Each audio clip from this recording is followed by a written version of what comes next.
Desde Cadero, Cámara Argentina de Radios Online, queremos que se valore nuestro trabajo diario y se declare oficialmente el 19 de agosto como el Día de la Radio Online Argentina. Miles de emprendedores y comunicadores trabajamos cada día desde todo el país por más comunicación y mejores radios online. 19 de agosto, Día de la Radio Online Argentina. Para algunos en la noche es el fin del día. Para nosotros este invierno es el inicio de un momento más. Radio Trend Topic. Dale play y conectate con tus pasiones.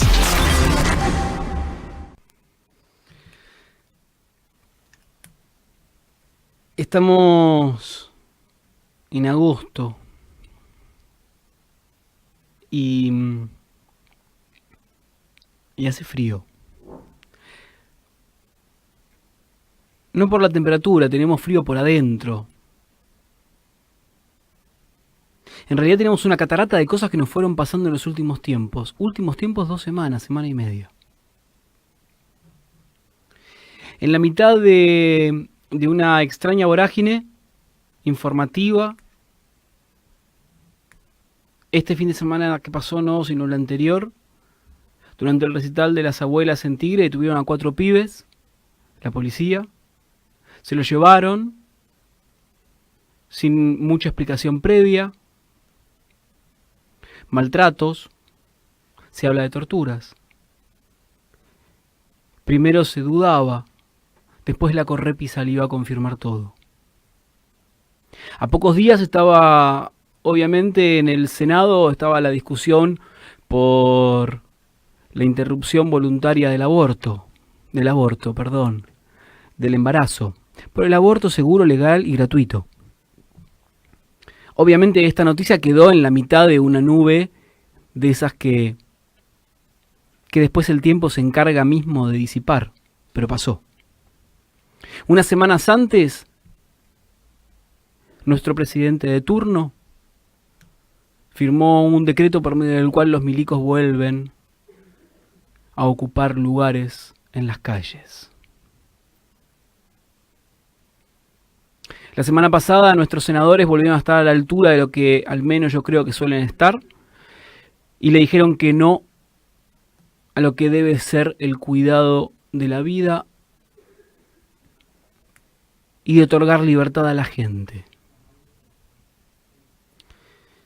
Dijeron que no a esta ley. La vicepresidenta festejó con un vamos carajo, como si fuese un partido de fútbol, pero que tampoco lo voy a sancionar porque si hubiese sido al revés seguramente también iba a haber un festejo de la misma manera. Lo que sí sé es que una piba de 24 años que era mamá eligió, como bien publicó nuestra amiga Natalia Carrizo en su Facebook hace horitas, no tener un pibe más. Se hizo un aborto clandestino y se murió hoy en el hospital. No estábamos cuidando las 2 vidas. Claramente que no. Ya hay una que conocemos que la perdimos. Y esto lo único que hace es que en realidad sigan siendo los hombres y algunas mujeres eligiendo sobre el cuerpo de las otras.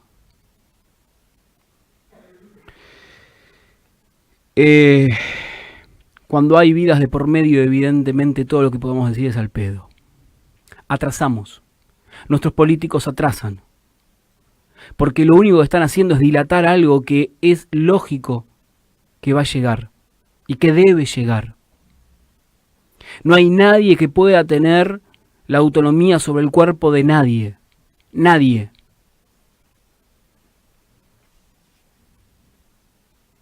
Sería mucho mejor poder brindar asistencia y cobertura en vez de seguir votando para que exista la clandestinidad. Lo clandestino es sucio y trae suciedad. Lo que hay que hacer es limpiar todo esto. Tratar de no perder más seres humanos. Tratar de no perder más mujeres. Y empezar a darle los derechos que tienen que tener. Las mujeres durante muchísimos años fueron ciudadanos de segunda. Están peleando por sus derechos. Y quien se les ponga en el medio seguramente se los van a llevar puesto. Ellas y muchos de nosotros que las vamos a acompañar. Hasta que mi hija sea grande y pueda defender sus propios derechos, voy a estar ahí a nombre de ella, pero por convicciones propias. Más adelante la estaré acompañando para defender sus derechos, hasta que me dé el cuero. Estos somos los que hacemos Noche de Letras. En los controles, Ezequiel Amarillo. Al costado y zafando de un ataque violento de tos, María Eugenia Gervasi, o Eugenia Gervasi, o Euge. En la artística, Luciano Fernández, acá en la coordinación y conducción, Leandro Murciego.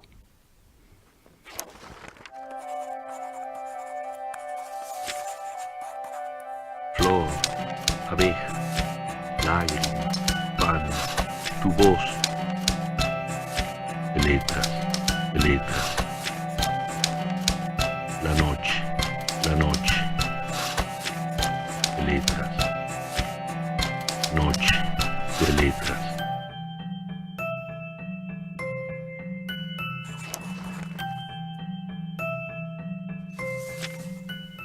Hola. Toda guerra es confusa, dice. Más para quienes participan en ellas. Agrega. Estoy aquí, fusil en mano, disparando balas contra mi sombra, acumulando en la esquina pedazos de sueños dentro de una bolsa del supermercado. Acá, en esta habitación resistimos a la fragilidad del tiempo, a las manchas de zozobra que se acumulan como humedad en las paredes, a la pedantería de los economistas liberales, a la sonrisa hipócrita de los filántropos. A nosotros nos tocó la guerra sin enemigo declarado, la guerra sin principio ni fin, la guerra contra el tedio existencial. Atrincherados en esta habitación que el próximo mes no podremos pagar, sobre esta cama de 2 por 1.50, en el yin yang de nuestros dedos combatiendo el frío, acá donde resistimos, al feriado que se ahoga al ritmo de lavarropas, a la imagen de la memoria llegada, a la miseria colectiva, al infinito vacío de sabernos mortales. A veces, con cierto aire de optimismo, un gesto de confianza en el rostro, un leve rayo que pulveriza la noche. De esta guerra, y de todas las que vengan, afirma, saldremos victoriosos.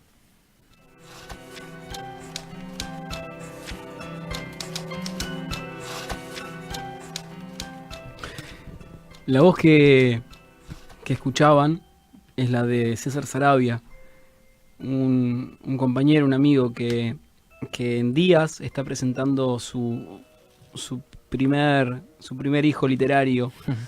Era feriado y estábamos despiertos. Tal cual. Hola, Leandro. ¿Cómo estás, César? Bien, feliz de estar en Noche de Letras después de un año casi, ¿no? Sí, es verdad. Habrá pasado un año. Un año que pasaron muchas cosas. Es verdad. Por suerte vamos repitiendo algunos porque, nada, en su momento a lo mejor llegaron sin libro y ahora están por ahí, Sí. haciendo este recorrido para dejar plasmado un texto en algún lado. ¿Y cómo viviste este recorrido? Y complicado.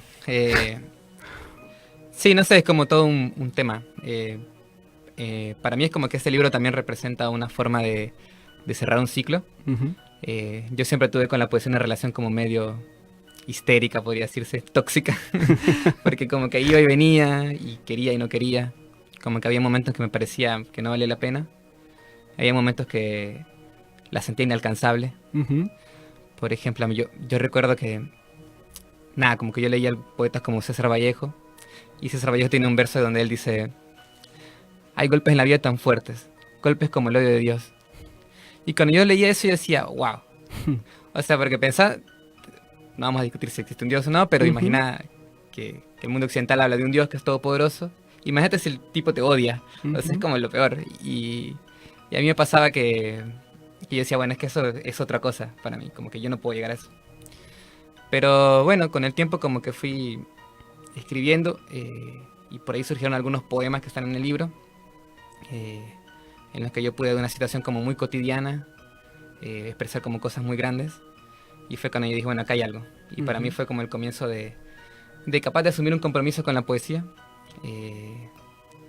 que es como, nada, la poesía es un poco tomar riesgos, escribir contra uno mismo también. Y me parece que el editar un libro también tiene esas características, porque acá ya está.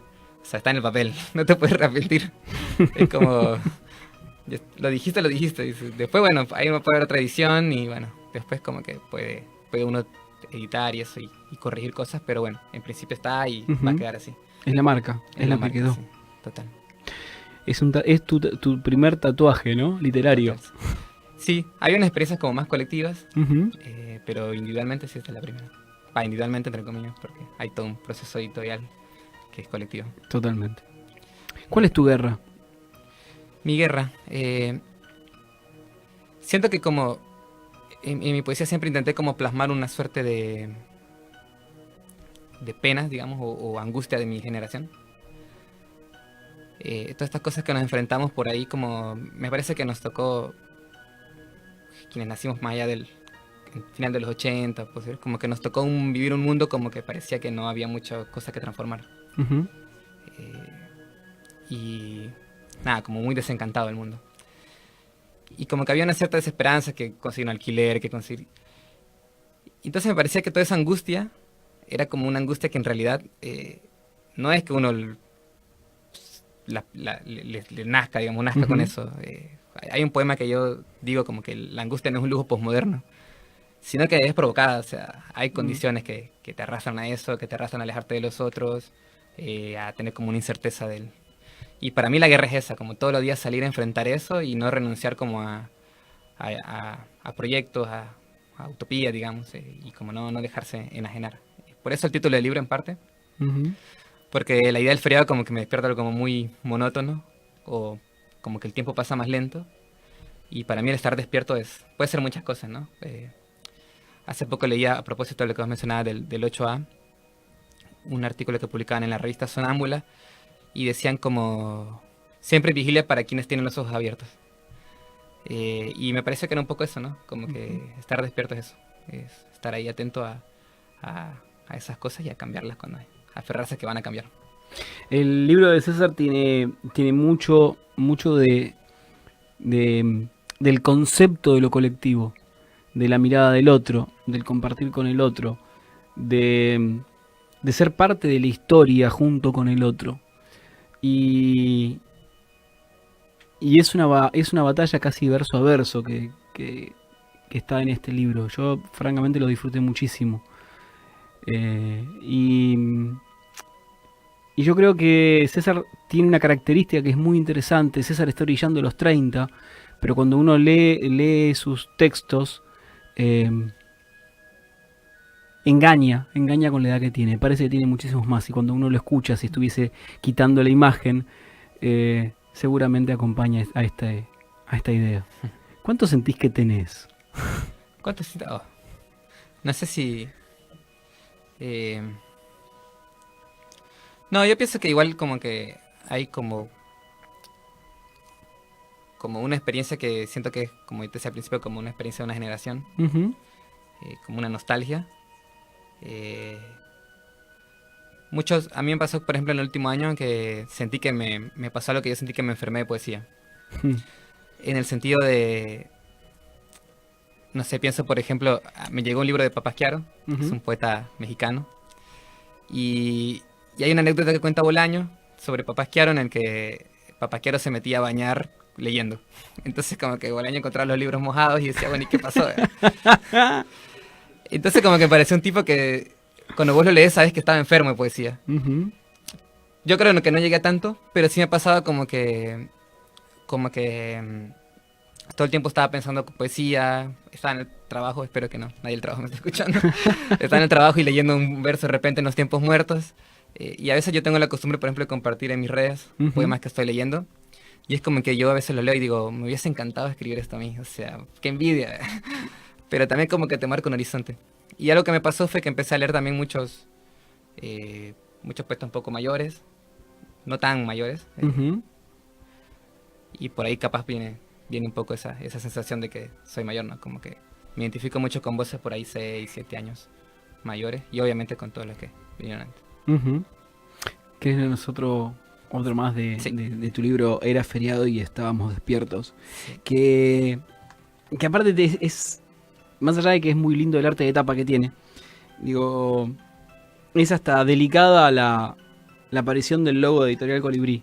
Sí, Colibrí, una editorial autogestiva. Para mí era importante también que el primer libro fuera con esa impronta, ¿no? Como autogestiva, independiente. Era una forma de cerrar ese concepto que estabas buscando, ¿no? Tal cual, como que siento que hay varias decisiones cuando uno escribe, unas que son muy obvias, como de qué escribo, Ujú. y una muy compleja que es cómo lo difundo, ¿no? Que me parece que ahí hay una decisión también de... Bueno, este poema de hecho se lo dedico a un colectivo que teníamos en El Salvador. Recuento. Cuando pase la borrachera de los años y hayamos descubierto que para la poesía no existimos, en el registro de sus glorias oficiales, en los documentos de sus antologistas, volveremos al recuerdo donde todos beben y nadie escucha al que lee, pero aplauden como si el mismo Rambú hubiera vuelto de su tumba. ¿Quiénes seríamos si hubiésemos nacido en otra época? Si fuéramos nosotros mismos, en lugar de unos infiltrados, entre la multitud de rostros, confundidos, agobiados, desconsolados, que caminan por las avenidas principales. A la hora de cobrar un salario, y este es un hecho fidedigno, los aires de filósofo y analista político no sirven de nada. Planteado así, la poesía no parece ser otra cosa que el lenguaje de lo absurdo. Las únicas certezas serán las drogas duras de las obsesiones, los horarios en que los bares cierran y los meseros cansados sacan a la calle al último borracho, porque la solidaridad, la renuncia contundente a los proyectos burgueses, el éxito es un valor muy capitalista. Los versos que acariciamos, pero que no escribimos, los rostros que amamos y no volvimos a ver, el pantanoso tiempo de las decepciones, el corazón desbordado en las plazas, a la salud de todos los que ya no están, de los libros y los naipes que volaron por los cielos. Cuando un meteorito sea visto desde el 10º piso de una oficina, nos quedará la rabia, solo la rabia. Qué lindo. ¿Cómo te ganas la vida, César? Y trabajo. ¿Qué laburas? Y trabajo en cosas como en computadoras. Ujú. Me recuerdo la frase de cuando recién vine a Buenos Aires, fui a un ciclo y una chica contaba lo que hacía, ¿no? Y decía como, bueno, hay que hacer cosas que por ahí aburridas para hacerlas divertidas. Ujú. Igual, bueno, bien. Como que también es algo que al final me ha dado como mucha materia de qué escribir, ¿no? Ujú. Como este tema de los problemas como más de las clases medias bajas, ¿no? El ir a pedir un trabajo, el por ahí que a veces decir, bueno, ya lo mando todo al carajo. Pero no. Como que hay condiciones que, bueno, no se puede. Pero eventualmente capaz, no sé. No está perdida esa batalla de mandar todo al carajo. No está perdida. Me parece que eventualmente hay que hacerlo. Totalmente. Al menos alguna vez. Ya lo hice una vez cuando vine para acá. Ujú. Así que vamos a ver si. ¿Y cómo fue tu llegada acá? En el sentido de cómo... ¿Cómo fue para vos internamente la llegada acá? Sí, bueno, de hecho, fue raro, fue complejo, porque como que vengo de una ciudad más pequeña, Ujú. ¿De dónde? Contale a la gente. de San Salvador, El Salvador. Ujú. Y nada, como que por ahí, como que yo en realidad tenía muchos vínculos, como que había la gente muy cercana. Y entra a una ciudad un poco más grande, fue como complicado adaptarme al principio. Hubo momentos en los que no me encontraba. Y en ese sentido, por ejemplo, la poesía fue como un lugar en el que yo pude como Ujú. poner los pies en la ciudad. No sé, por ejemplo, el Grupo de la Boca. Ujú. Y que de hecho el poema del que hablaba al inicio es un poema que yo escribí, que en este libro se lo dedico a unos amigos del Grupo de la Boca, cuando empezaba el Grupo de la Boca. Porque siento que fue algo que me dijo, bueno, acá hay una razón por quedarse, es como que te motivaba esa cuestión de tener un encuentro semana a semana. Como que creo que en ese momento me hizo mucho bien. Me hizo mucho bien como para sentirme, poner pies o crear como Una fuera. identidad, una pertenencia. Claro, crear una pertenencia. Y de hecho ese poema empieza con para que no te venza la ciudad, Ujú. que es algo que me pasaba mucho. Que hablamos una vez con Unai, que estuvo hace Ujú. poco en el programa, que Buenos Aires es como una ciudad que de repente te seduce, te atrapa, pero si estás muy débil te puede hacer pedazos. Totalmente. Y bueno, entonces como eso, bueno, también es parte de la batalla, ¿no? Ujú. Ahora me siento bastante bien, en general, creo que he hecho muchas amistades. Eh, Recuerdo que estaba viajando por Córdoba y me preguntaban si me gustaba o si extrañaba. Y yo les dije que me pasaban las dos cosas. Entonces, bueno, estoy como en ese juego, que un poco eso hay en este libro, como ese juego de doble geografía, ¿no? Totalmente. Así que bueno.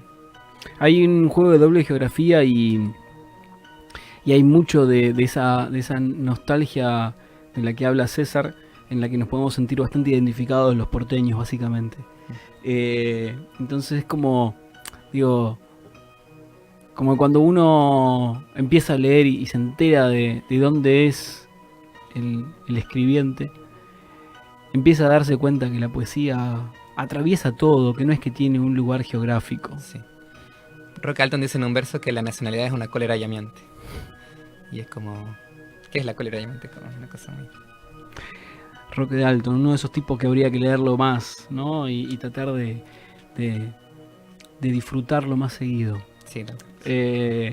Ya haremos algún programejo de los que habíamos hablado de hacer por el casual. Seguramente nos vamos a juntar para hablar de Roque también. Sí, de una. Que es muy interesante. Léenos algún otro texto del libro. Bueno, voy a leer el libro está compuesto en 3 partes. Este es de la tercera parte, que se llama Tiempos Democráticos. ¿Los otros dos cómo se llaman esas dos partes? Retrato Inconcluso, que es la parte más densa del libro, que son una serie de poemas que escribí como con mayor, más largo, digamos, y que tienen como... Me parece que son los poemas los que hacen al poemario. Y en los otros 2 casos como que el poemario vino antes que los poemas, como que hubo una idea anterior.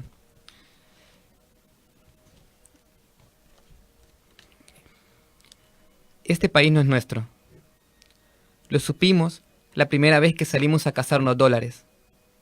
Lo entendimos una noche en que nos levantamos de un bar para dejar de conspirar contra el pesimismo y la apatía, contra la ignominia de los años. Pero poco pueden las palabras frente al imperio de los carteles publicitarios. Así, nos arrastramos hasta la frontera, detrás de una larga fila como de oferta de almacén. Acá, el momento más esperanzador es siempre el sello del pasaporte. De la nostalgia ni hablemos, compañero. El último en salir, que cierre la puerta. ¿Cómo nos puede caer en varios momentos de nuestra vida como anillo al dedo, ¿no? Este poema. ¿Cómo es el país que querés? ¿El país que quiero? Y me parece un país más justo, más diverso, como que acepta la pluralidad, sobre todo más justo. Como que crecí mucho con esa idea de justicia social que aún hoy me acompaña. Es como que, al menos de donde yo vengo, hay como mucha injusticia, en todo sentido, ¿no? Entonces, bueno, creo que me parece que Latinoamérica tiene esa como identidad basada en la injusticia y creo que es algo que, por ejemplo, siempre ha venido como de la mano. En ese sentido yo un poco creo que la poesía tiene que como asumir, sobre todo en la época que vivimos, como ese compromiso con la justicia, que puede venir de muchos lugares, ¿no? Puede ser algo... Yo acá en este libro incluí un poemario que se llama Poesía en la Praxis, que yo lo empecé a hacer primero como un juego, porque yo tenía la necesidad de decir cosas como políticas más explícitas. Y siempre como que había un debate de si mi poesía era política o no. Yo pienso que sí, ¿no? En el sentido de que no es algo que yo me propuse. Me parece que es algo que atraviesa, porque esta angustia de la que yo te hablaba, para mí es una angustia que está históricamente contextualizada. No es ajena a lo que pasa, digamos, histórica y socialmente contextualizada. Entonces eso, me parece que la poesía tiene como esas cosas. ¿Cómo hacer una poesía que no sea atravesada por la política, no? Sí, a veces como ese debate es medio... No sé, por ejemplo, cuando yo vine, recuerdo que había un poema de un chico que hablaba de que tenía relaciones con un ratón. Y pasaba hablando de que tenía relaciones con un ratón y era como, bueno... No sé si alguien hoy en este contexto tiene ganas de escribir sobre eso. Me parece que el contexto también marca lo que va definiendo el arte, marca. Y eso hace que también, por ejemplo, ciertas formas de hacer poesía vayan por ahí engavetándose y demanda a los escritores otra otra forma de pensar la realidad, otra forma de comprometerse con la literatura. Totalmente. Entonces, un poco.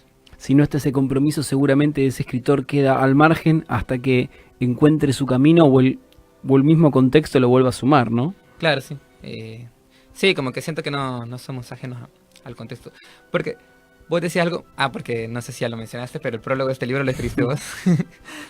Y decía algo en el prólogo que era como que tomaba partido en cada momento. Y yo siento que la poesía, cuando uno escribe, está tomando partida de cualquier cosa, del amor, del dolor, de la tristeza, de la nostalgia, de la política, o sea, siempre estás tomando partida. O sea, entonces hacer la política es ser radical. Y la poesía es radical. La poesía es radical. Yo acá tengo un poema que en esta Léelo. poesía de la praxis empezó como un juego, después me gustó cómo iba quedando. En principio no iba a venir en este libro porque yo lo quería editar como más pequeño y que fuera como para regalarlo. Pero después me pareció, bueno, ya se lo iba a editar. Después lo puedo volver a editar, así que no pasa nada. Eso está bueno, ¿ves? A ver, dentro de las cosas que hablamos, y perdón que te rompa con esto, pero digo, dentro de las cosas que hablamos, muchas veces el escritor se casa con la producción, nos casamos con la producción. Y la realidad es que la producción primero se produce en un momento determinado. Y después toma vida propia. Sí. Y está buenísimo también uno acompañar a esa producción que ya nació y a lo mejor volverle a darle vida. Por eso está bueno esto de estar liviano y decir, bueno, y después de última se puede volver a editar. Sí, Ya. total.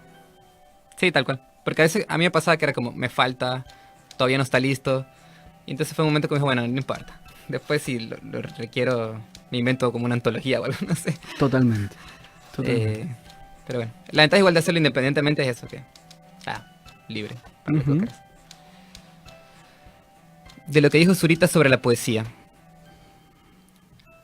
Todo el arte tiene vocación de extremo. La poesía o es fascista o es revolucionaria. Nunca socialdemócrata. Lee otro más, por favor, de esta serie que me gusta mucho. A ver. Yo tengo que agradecer que César me haya convocado para hacer el prólogo porque fue un muy lindo recorrido y se dio en un momento en el que dos escritores que para mí tienen algo en común y por eso hay algunas palabras comunes entre ellos me pidieron algo parecido. Uno es Daniel Quintero, que encuentro cosas de mucha relación entre ustedes dos. Mira. En esta cuestión del combate, en esta cuestión de dejar todo en cada verso, en esta cuestión de la coherencia. Creo que, y esto obviamente es un comentario personal, siempre la coherencia es mucho más compleja cuando se tiene más años de vida, sostenerla, porque tenemos que ir luchando contra nuestras propias acciones. Por eso siempre digo que para mí es muy importante en nuestro andar literario la presencia de Daniel Quintero, porque nos muestra esa coherencia y ese andar que está bueno. Bueno, sí. Bueno, este es un... Anotaciones para un mejor amor. Rechazar para siempre la idea de la pareja perfecta. La falsa complementariedad entre celos y amor. Despojar al sexo de todo prejuicio y tabú. Entender, y esto debe quedar claro, que solo bajo condiciones de igualdad, el amor puede ser libre. Qué bueno. Hablando un poco de lo que estamos, de lo que arrancamos en el programa, ¿no? Esta cuestión de los ciudadanos de segunda que son las mujeres en esta sociedad, y no hablo de la Argentina simplemente, para poder ser libre. Tal cual, sí. No hay libertad sin igualdad. Totalmente. Lee nosotros, dale que nada, está bueno y vamos. Bueno, a ver, carta. Quiero contarte que ahora las sombras me persiguen menos. Que tenías razón y la angustia no es un lujo posmoderno. Me hago cargo, eso sí, de mi adicción por el dolor. Ya sabíamos que la nostalgia es como el agua hirviendo que cae en el cuerpo. Pero he encontrado que la incertidumbre es bella, que hay un placer raro en la duda, una pasión insensata en el miedo, en la necesidad de saltar hacia lo incierto, pero con una cama que te espera al volver. Quiero contarte que ahora camino con mi propia voz, que ha llenado de fuego mis palabras, que le da un sentido pleno a la rabia. Contarte de la muchacha de ojos oscuros, de cómo aprendí de memoria su piel, de cómo he navegado su cuerpo. Contarte de la borrachera, del amor, de las peleas. A veces, lamento no haber estado más convencido, no haber honrado suficiente la memoria de nuestros muertos, que me haya faltado valentía y que a veces haya preferido los libros a la calle. Aunque eso ya no importa. Ahora ya no cuento estrellas, sino piedras. Ahora creo que solo importa la sonrisa emancipadora, la sonrisa revolucionaria. Te aseguro que me siento con un profundo júbilo de vida, que cada paso lo he dado con amor, que me aferro obsesiva y enfermizamente a la vida, y la defiendo, de pie, con el pecho de frente. ¿Cuándo vas a estar presentando y dónde el libro?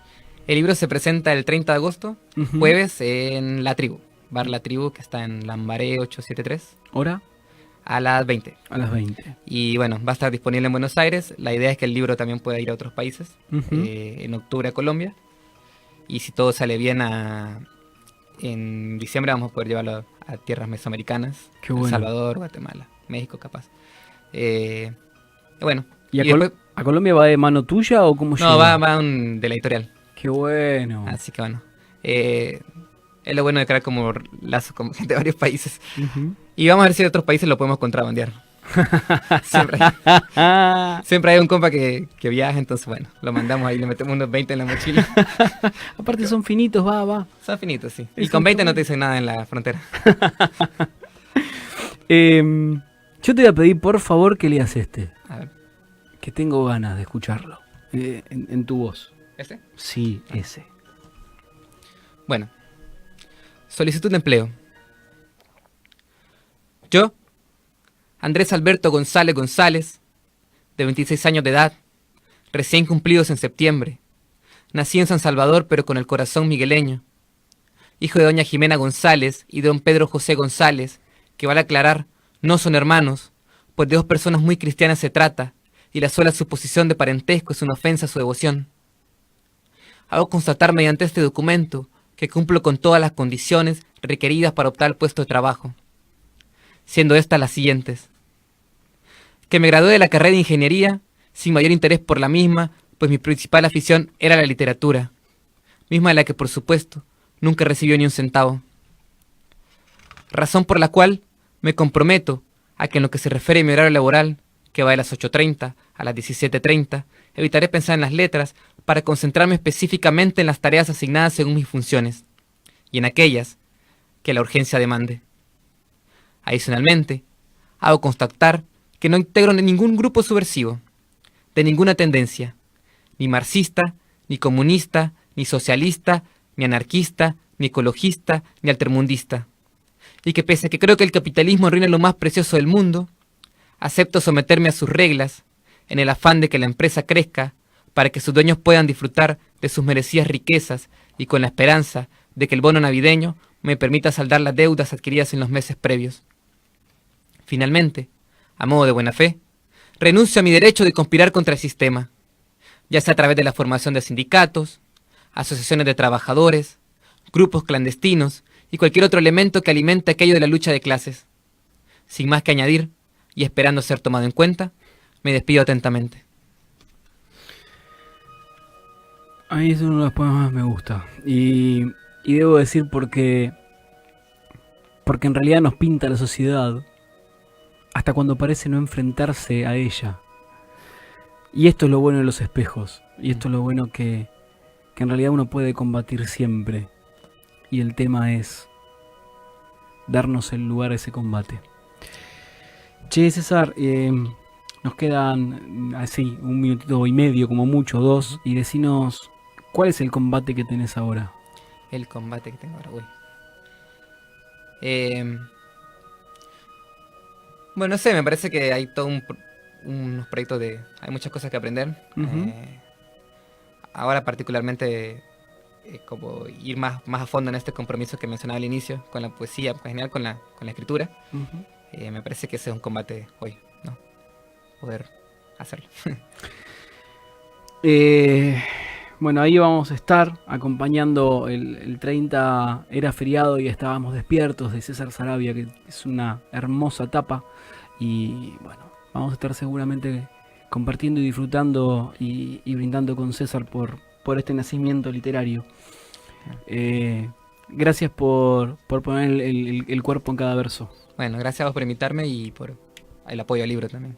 Muchas gracias. Elegí uno para terminar y nosotros ya nos estamos yendo. Bueno, uno cortito para... Dale. No se perdió. No se perdió. El camino es largo, no se gana con una sola batalla. Lo malo de esto son las víctimas. Ahí sí perdimos, pero ya veníamos perdiendo. Hagámosle honor a las mujeres que se murieron y a las que van a seguir sufriendo, y sigamos peleando. Y digo sigamos peleando para que los hombres nos pongamos al lado de ellas. Y entendamos cuando hacemos algún comentario que tiene que ver con nuestra estructura patriarcal, que son muchísimos. Escuchémonos cuando hablamos. Mirémonos cuando miramos. Cuando no miramos a los ojos y cuando miramos también a los ojos. Somos también cómplices hasta los que creemos estar en otro lado. No es que lo hagamos a lo mejor por una cuestión de decisión. Muchos años de formación. La deconstrucción no es simplemente individual sino colectiva. Este proceso empezó. El que no lo entienda va a quedar afuera. Gracias por haber venido. Cerrá vos el programa. Bueno. Nicaragua 1956. Los 5 tiros de Rigoberto López en el pecho de Somoza dieron respuesta a una cuestión histórica. En la lucha entre dictadores y poetas, alguna vez tenían que ganar los poetas. Gracias. Dura lo que un viaje, 30 minutos, descargalo, escuchalo. Noche de Letras 2.0, otra entrada de literatura.